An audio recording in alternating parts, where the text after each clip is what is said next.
Hey there, comic book friends. I'm Travis. And I'm Ethan. And this is Monster Comic Reviews. That's right. I don't know what week this is. I didn't look that up, and we're out in the middle of nowhere, so yeah. A few weeks ago. At any rate. First, we have Batman issue 8, the first of the Night of the Owls. What do you think? Awesome.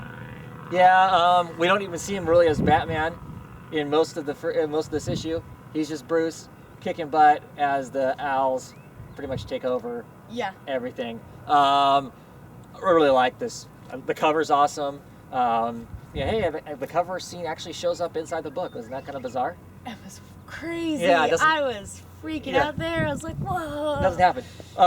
Really like the story, really like the art. The only issue I have with this is there's a backup story in it, and unless somebody told you there's a backup story in it, you wouldn't know it was a backup story. Yeah, I was really hard to tell. That's just what I assumed, because there was a random change in art and some credits in a 2-page advertisement. I know those occasionally show up anyway. Right. This was the end of the book, so I was kind of assumed. Yeah. Well, the only reason I knew it was there is because, of course, I read all the gossip and stuff that's on the internet and heard that they were going to start backup stories. So yeah, him getting in the armor and getting ready to kick some butt, which was cool. But that change in art was kind of a throw. I was like, what the heck? Yeah. Until you realize that it's the backup story. I was just like, yeah. But like I said, this is the beginning of the Night of the Owls. Really excited for this whole event. As far as knockdown, drag out kind of things and whatnot, it's I think it's gonna be pretty cool. Even though that's not necessarily my thing, but I think this is gonna be pretty exciting. We're gonna talk a bunch about that because of course it's gonna be in almost all of our Bat books. Yeah. And the call out at the end there, where he calls all the Bat family. You can see pictures of different people and whatnot. Some of the surprising people that were in the Bat family, like the Birds of Prey. Yeah. I didn't think they're in the Bat family, but I guess they are. I mean, supposedly, well, I guess she is. Spoilers! But I guess Canary really is a killer. Well, yeah, we'll talk about that in the next books we're talking about. Yeah. I was surprised they're in the Bat family. I thought it was great. I love the fact that each of the owls is unique. Yeah. They don't feel like henchmen at all. It really feels like they're separate, different individuals who are great assassins of their time. Right. They each have their own weapons. I mean, some of them are running around with swords, some of them have clawed hands, some of them are chucking knives. Yeah. You can see that in a lot of different books. They're all really unique. Yeah. And you can definitely tell that one's a guy or one's a girl. It's cool. Right. How they did that, and that each one's unique. They weren't just thugs. Yeah, it was cool seeing Bruce Wayne beat people up, because we never see Bruce Wayne people up. We see Bruce Wayne go, oh no, but that's okay. It'll be okay, because he's, I guess, let loose. But it was cool to see Bruce Wayne fight. It was also cool to see, just as a general, him cut completely loose and hold nothing back, because everybody is already dead. Yeah. So he can use all of his fun little killing moves and stuff on them. Right. Because they're dead. Right. And that was cool. That was pretty awesome. Yeah. And I love how he shows up in the bat suit. Right. Locks himself in the armory and then, okay, I'm going to come out. Yeah. Yeah. Yeah, so the next issue should be pretty exciting, I think. Definitely. Yeah. But, of course, they didn't know he was Batman. No, they didn't. Yeah, that was kind of a, oops, what a surprise. Yep. But it doesn't seem to faze him a whole lot either. Yeah. Whatever. Yeah, he's Batman. Kind of like, oh, look, he's Batman. Yeah. Cool. Yeah. Oh, well. Yeah, and they're just like, eh. Although it was pretty awesome watching him push the lucky coin onto him. Oh, yeah, that was pretty funny. That was awesome. Lucky coin. Alfred still seemed competent, but a little more frightened this time than what we're used to seeing in the past. He used to be a little more kick butt in the past. I couldn't figure out if maybe, I'm going with that Alfred is just more, he's less cool-headed than he was. He's a little more antsy than he was last time. Or he's just overwhelmed. Yeah, I guess. I don't know. He's not used to having his home invaded by 20 guys. Yeah, because I guess we're assuming, I went into this assuming, Alfred would be fine with this. It's lots of guys and they're all trained deadly lethal assassins. But Alfred's the person who didn't wink or shrug a shoulder when Black Mask showed up and burnt down the main mansion, started to beat the crap out of him. Right. Alfred's just like, right. It's good. Yeah, that was the old. Yeah, that was the old. This is the new Alfred. Now we're sitting here talking about it, I'm thinking about it. Why did they send so many people after Bruce Wayne? There's like 20 plus guys show up to take out Bruce Wayne. Yeah, Bruce Wayne's some doofy rich boy playboy. Yeah. Why'd they send 20 dudes out to take him out? Yeah, I know. If you notice, they only sent one or two after everybody else. Yeah, they sent a couple after everybody else, but there's an army coming after. Right. That's because that's because they're right around the Wayne Manor, right? Are they? I thought so. Well, I guess they are. I guess they come out of there. Yeah. But you still wouldn't think they'd waste there that much time. Well, I don't know. I mean, if Unless, of course, I guess, if you guys come out and Bruce Wayne starts to take out them out, he starts busting them up right away. They keep scoring more guys out. Yeah, I guess that makes sense. Okay. Well, what would you rate this book? I'd give it a strong 4 out of 5. Yep, same here. That was lots of fun. Yep. Lots of fun. Yeah. Okay. Next, we're gonna talk about Birds of Prey number 8. I like this issue. It was interesting that we finally get to see the whole Black Canary thing. I mean, I guess I wouldn't prefer to have to deal with Black Canary's whole husband issues. I mean, I know that we had to at some point, but I was just sitting around going, I really don't want to do this. I don't know why. I just didn't want to. But I'm glad that we're getting it done now, and it's going to get over with. And it's cool to see that Black Canary actually killed him, so I'm curious what that's about. Why would she kill somebody? Because, right. I don't know. I mean, I know they're all relatively new people, but still. Yeah. Well, we need a little backstory. They hinted at it at the beginning. We need to know why she's supposedly a wanted person. So that's kind of how I was too. I was like, okay, I don't need to know this. I'm just happy with them being a kick butt team. That's cool. But at the same time, we do need to know their backstory and why they are. Why is she hunted? All that kind of stuff. So that's important to know. I do like the fact that her whole team basically supports her. Yeah, that was they're all right there. I'm curious as to what happened with Poison Ivy. Is she just not around anymore? They decided to move her out and put Barbara Gordon in there. I don't know. I like Poison Ivy. That was pretty cool. Yeah, I think she's an interesting element to put in there along with definitely. It, that's for sure. And I like this book because it feels like it's the next book that feels like a team book. Yeah, it does. I like the fact that it feels like a team book. Everybody in it is strong and capable. Doubly pleasant. I think that it's women that are coming across as strong and capable. That's cool. Books I think personally, besides the Justice League, I don't really count them that much because they're the Justice League, so they're supposed to get along. But I think they're the first team. I think they're the first team that we read that really has felt like them and Red Hood and the Outlaws are the first teams that I've actually felt like they're actually teams. Feel like that function together, trying to meet a cause. Yeah, maybe Red Hood and the Outlaws does. You're just biased against it. Well, no, I just don't know how much of a team they are. They just all tag along with whatever Jason's doing. I don't know if that makes a team. Well, yeah. I mean, I guess they're not necessarily a group of individuals, but they do kind of go together but they are working together as a okay. Well, anyway, that's a different book. And no, not the point. Yeah. Like the book, like the art, gonna miss that as far as because we're gonna change, but I think it's gonna be cool what we're gonna change to. So yeah, I like the villains. I like seeing the new villains. They're pretty cool and how each of them deals with the other villain. And I knew there was going to be a swap there because whenever you fight other teams, there's always oh no, we can't be this person. Oh no, I can't be my person. Let's switch. But that makes sense. It always drives me crazy when the two big giant meatheads beat each other around. When it's like, duh, send the meat out after the guy that breaks real easy and get him out of the way quick. Yeah. So anyway. But I guess, it's a comic book, so you have to have a big fight. You sell to sell. And, but still. If you send, who's going to deal with the other meathead? I guess if I was making a superhero universe, I would have to have a lot of people because there'd be a lot of dead people because those are the choices that I would make if I was writing it. But anyway, I would give this book a 3. Yeah, I'd give this all 3. Yeah, it was fun. I mean, it was mostly just the big. Well, it was just a big fight, but it was still cool. Yeah. Yep. I liked it. Okay. So what's next? Next up, we have Blue Beetle. What'd you think? 8. Yep, 8.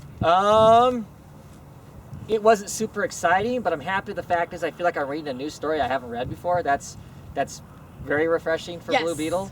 Yes. I still think that that as a whole, the book is very marginal. Yep. It's very mediocre. And it doesn't have the charm I still think it should have. Definitely. I mean, bad stuff can happen and whatnot, but I should still be able to chuckle and laugh through this book, or at least that's what it used to be, and that's what I want it to be now. Yeah. I want it to be a fun book. It can have its serious moments, that's cool and whatnot, but he's a fun character who deals with things. He's not to cheapen him or anything, but he's kind of the equivalent of DC Spider-Man, or used to be. The kind of not the same jokes, but being more jokey and whatnot. And it's just that none of that's here. No. This is the first issue of Blue Beetle that I didn't dislike. Also the first issue that felt like it was telling something new, not just repeating the same old stuff from Blue Beetle as last time. It was cool to see what the villain looks like. He's pretty freaky. Yeah, what'd you think of him? I liked him. I thought his origins are interesting, kind of standard, kind of predictable. I thought his origins were interesting, but he seemed to go unhinged really easy. Yeah. It's like, oh, I did this. I wrecked your machine. Now he just goes totally Fruit Loops. I don't know. I guess he's crazy, and I guess that's fine. Yeah. Crazy people are crazy. Whatever. Yeah. This is the first issue of Green Arrow that I kind of liked, and it feels like just a little bit that they had just easy little, maybe the spark for what Green Arrow was, and maybe eventually it could become what Green Arrow was in the last 52. I mean, I know the whole point of the new 52 is to make what? Green Arrow. Did I say Green Arrow? Yeah, you would say Blue Green Beetle. Arrow. Blue Beetle. The book isn't that bad. Yeah, no, not that bad. Spark of the old Blue Beetle. Yeah. And hopefully it'll be better soon. Yeah, Hopefully, maybe once we get this arc over, it'll get newer and better. We'll see. But maybe not. For me, this book is teetering on the edge just because of how mediocre it is. Yep. Yeah. What would you rate it? I don't know. Week 3, Storm 2. Yeah. Week 3. Nothing to be excited about, though. If you're an avid Blue Beetle fan, I'm sure it was a great book. Otherwise, you know, Ooh, whatever. This next. So, next we're going to talk about Catwoman number 8. What you think? I liked it. I like the fact that her fence is suspicious about Spark. Yeah. Because that makes sense to me, because you don't just go out and full out trust people. Well, you're thieves. Exactly. Thieves you can't trust thieves, right? Yeah, no. Even if they have a code of honor, right? I mean, come on. Everybody's... Something about getting stabbed in the back by thieves, you know? Yeah, like, watch a classic... just go and, like, wait for a Sunday to roll around or whatever and watch some sort of crappy sci-fi fantasy. And even then, it'll explain why you don't trust thieves. I can almost guarantee. But I liked it. I like Spark. He's interesting to me. I think it's cool that he's not, that he's obviously Asian. Yeah. That's cool. Yeah. I always like it when they have diversity and stuff. I like their working relationship. It's kind of amusing to me. Right. And I like that the comic has relatively had the same feel throughout most of the entire time. I mean, there's a bit of serious parts, but they still felt like they made sense of, didn't feel like it was going happy or bad, happy or bad. Right. I mean, it felt like it was going happy, bad. Yeah. Because parts of her life are an absolute train wreck. Yep. But she's trying to make the best of it, and we get some of that. Mm-hmm. Yeah. Yeah. And yeah, I like the book. It's There's a lot more to the story than what people first build this at. As we keep talking about, we're 8 months in. It's not just ton of broke back Catwoman. Right, so. right. Mind you, this issue, I wasn't such a fan of the art. No. She's back to, he shows her climbing out of a swimming pool. She's wearing her mask. She's wearing a bikini, which, granted, they snuck through the pool, so I can understand maybe why she wouldn't be wearing the catsuit, but then she bothers to put the catsuit on. Bless you. Thank you. And I don't know, and there were lots more in this issue. There were lots more of her not completely zipped up again and whatnot. So I'm like, okay, what's this? People pick on Gilliam March, who hasn't been doing the art for the last couple issues, which I think is unfortunate. I like his style. He has a weird style. Whether you like his cheesecake or not, he has a unique look to his artwork, and I enjoy that. But he's had different people doing the work on it other than the covers. He's going to be coming back. But so I had to look up who it was that did the art on this, and it's Adriana Milo, and of course, it being potentially a foreign name, I wanted to make sure that before I said anything, that I knew what I was talking about. This is a female artist. I think it's real curious, and with all the feminist talk and arguing that goes on, Catwoman and how she's treated and how she's used and whatnot. I just can't imagine that Judd Wittick's script says, make sure you have her unzipped all the way through this thing. So to some degree, that has to be an artistic choice to have her that way. Yeah, I liked it how whenever she was doing a mission that she was always... Well, yeah, if things got serious, she's, obviously obviously she's attractive, so she uses that to her advantage when she needs to. Uh-huh. But just because she's hanging out with Spark, she has to be showing her cleavage all the time? I didn't think so. Okay, well, so that's one thing. That's the only thing I didn't really care for. This issue kind of felt like it went backwards as far as portraying her as not just being a bunch of jiggly parts. Mm-hmm. So other than that, I like the story. I'm really, it's a book I'm really enjoying. I'm curious to see how they handle her and the whole. In this issue, we flirt with, of course, the Night of the Owls. Right, that's who's kidnapping streetwalkers. It seems possibly. Yes. So that'll be interesting to see exactly how she plays into that, because she's not like she's on the comm link to be called, right? Yeah, no, she's not getting called. She's not part of the Bat family. No, not in this really. in this universe. So it'll be interesting to see how she how she plays into that and whatnot. Yeah. But I'll give this book a 3. Yeah, solid 3. Yeah. Really good.